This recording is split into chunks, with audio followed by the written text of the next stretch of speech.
في وجهه وضل رأيه عن قصده.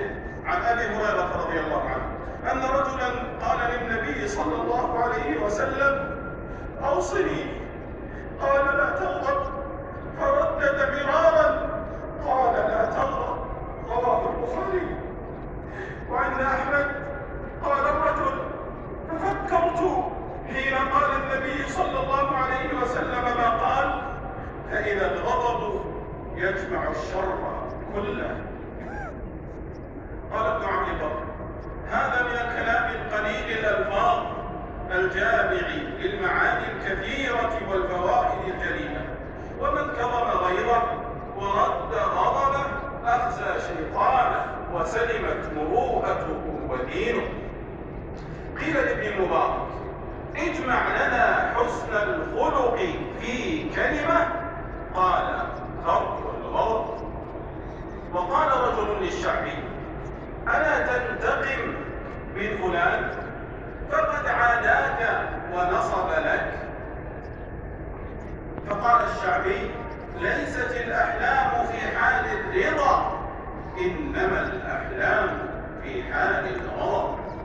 وقد مدح الله الذين يغفرون عند الغضب ويعفون ويتجاوزون ويتحملون ويصبرون طلبا لثواب الله تعالى. فقال جل وعز: والذين يجتنبون كبائر الإثم والفواحش وإذا ما غضبوا هم يغفرون. وكنت إذا الصديق أراد غيظي وأشرقني على حنق بريقي غفرت ذنوبه وكظمت غيظي مخافة أن أكون بلا صديقي. أيها المسلمون، ومن أطاع غضبه أضاع أدبه. وسرعة الغضب من شيم الحمقى خفاف العقول. وإذا غضب الأحمق ثار ثائره وفار فائره ولكز ولطم ورمح وجرح وانتفخ انتفاخ الضرب الحرب وتمزع شققا.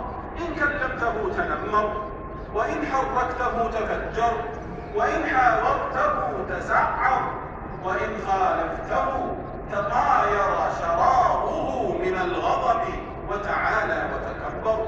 وذلك دليل جهله وخفة عقله وضعف بصيرته. وهذا شأن كل ضب حنق جهول عجول ترى القلوب منه نافرة والنفوس له عن بغض أفعاله سافرة. وليس الشديد الطائش العجول الذي يصرع أقرانه ويقهر إخوانه